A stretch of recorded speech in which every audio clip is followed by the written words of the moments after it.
I think when they made the film, they knew they had a winner going in. Bing Crosby apparently turned to Irving Berlin at one point and said, "Don't worry, Irving, we're not going to wreck it for you. You've got a hit already."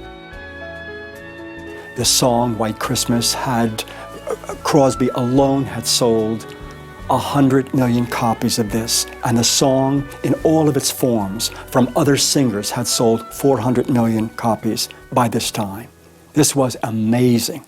The movie began, maybe not as a sequel, but as a conscious effort to recreate the success of an earlier film, Holiday Inn, which had co-starred Bing Crosby and Fred Astaire.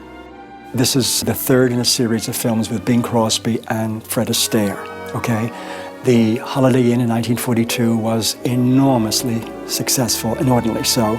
So was Blue Skies in 1946. That added color. And of course, they wanted to get the two of them together again for a third time. You know, Paramount has White Christmas lined up for Bing Crosby and Fred Astaire. Then there's another notice in a press magazine, Astaire's out, Donald O'Connor's in.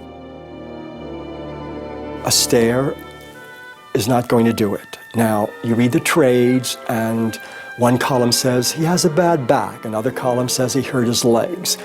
The real story is Astaire felt he was getting too old for stuff like this. Donald O'Connor, I could see why he stepped up in there, because he had done Anything Goes with Bing Crosby. So they thought that's an interesting match. Donald O'Connor, the second person to whom the part was offered, was ill. He couldn't do it.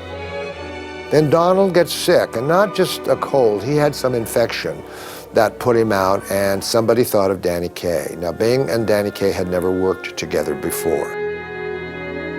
He was very, very big, Danny Kaye. I mean, Irving Berlin loved the fact that he was going to be in his musical. The dynamics really kind of shift. With Astaire and Crosby, it's like Bing and Bob. It's two guys, it's a bromance, it's a buddy movie, if you will, that's a musical. It doesn't quite become that with Danny Kaye. Danny Kaye comes from a whole different style of performance. I think Kaye's particular genius as a performer comes out in the parody dance of the sisters, when suddenly he and Bing Crosby are not quite in drag, but gussied up and basically doing Vera Allen and Rosemary Clooney to it fairly well. Next time you watch that scene, watch their lips. They had to overdub another performance of them singing it. This was a scene Bing Crosby was very uncomfortable having to do. You can almost read the discomfort in his eyes when he's doing the scene, but Danny Kaye, in an improvisation, started smacking him with the feather. Danny is trying to get a rise out of Bing. Bing is doing it picture perfect, and he hits him, and he keeps hitting him, and Bing just cracks up. And if you look at him closely, you realize he can't be singing because he's absolutely laughing his head off. And you can see that it's just cracking Bing up for real. He loses it, and it's a great thing. But nobody notices it because you're listening to the song and you're watching it. And to Curtiz's everlasting credit, and to Bing's, any other director would have said, okay, very funny, guys. Take two, can we now get it right? They didn't. They knew they had something absolutely magical. Not everybody would get it, but for those who do get it, it's one of the most irresistible moments of the movie, because when Bing cracks up, it's totally for real. Now, Crosby was very well established at this point. Crosby had been a star for over 20 years. From 1934 to 1956, he was Paramount Studios. Not only the Paramount Musical, he was Paramount Studios. And then he's playing opposite Rosemary Clooney, who's a lot younger than he is. And they have a real chemistry, and it's not a sexual chemistry, they were great friends. Rosemary Clooney, it rocks in this movie to use. I mean, she is gorgeous. She's Marilyn Monroe, she's honey. Interestingly enough, she couldn't dance. She'd be the first to say. She says in her autobiography, had no talent for dancing whatsoever. So much of the choreography, big feathers, what have you, go to cover that interesting deficit up. That her number is very, very sexy because she's surrounded by really intense men. Rosie didn't need anybody around her. She could have been so beautiful in that number by herself.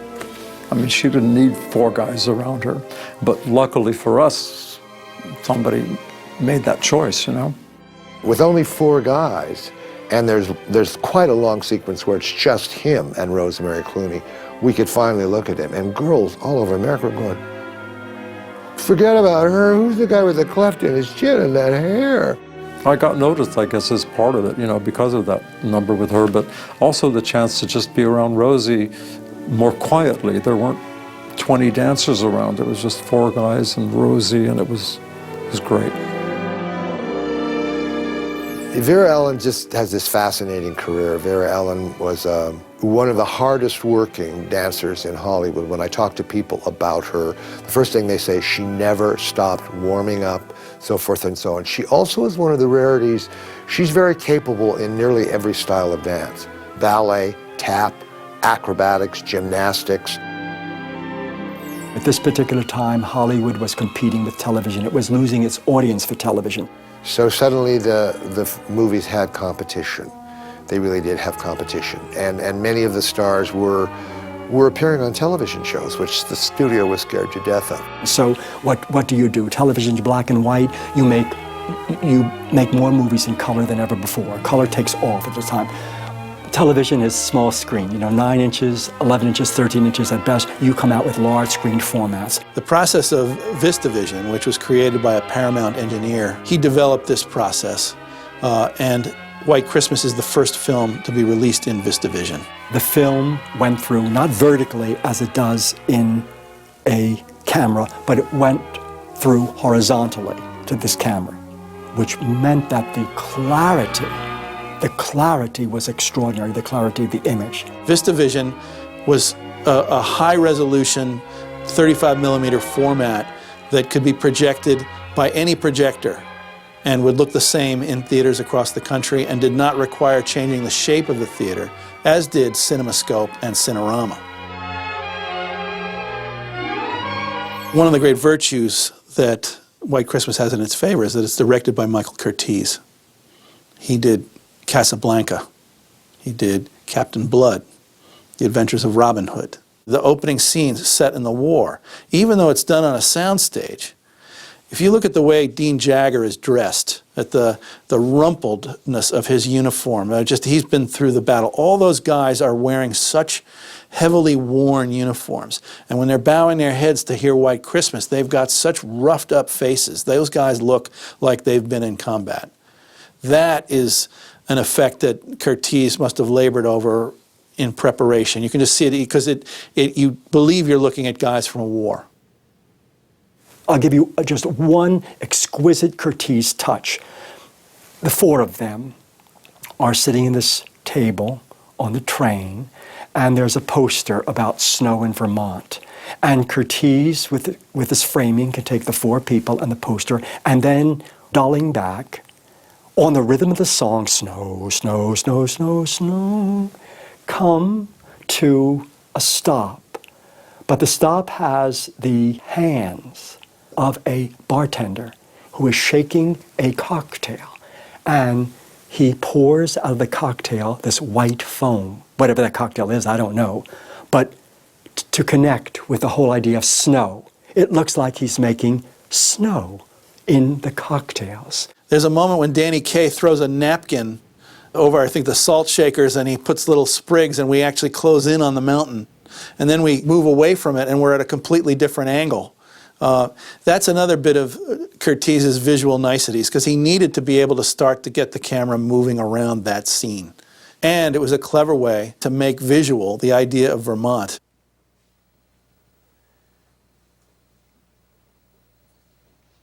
The film, of course, sold like hotcakes. A Radio City Music Hall opening. It was the biggest hit of the year in the United States for 1954.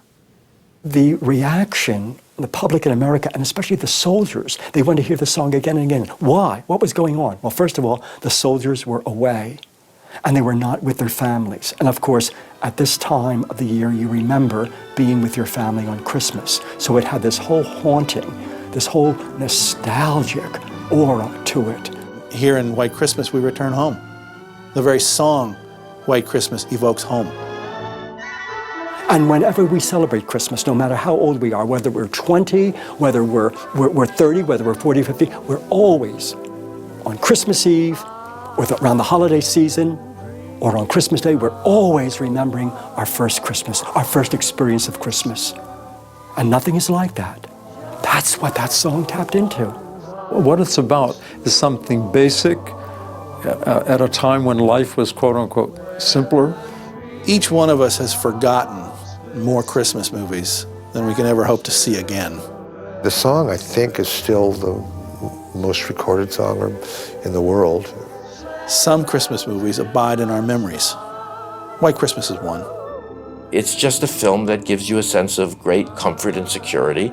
And because the music is Berlin, one after another, it doesn't hardly give you a chance to get bored. White Christmas continues to be enjoyed Christmas in, Christmas out by so many people. It's one of the DVD bestsellers at holiday time. But believe me, people take it off their shelves and put it into their DVD at other times too because of its warmth, its feeling that we are so much in need of today from our movies.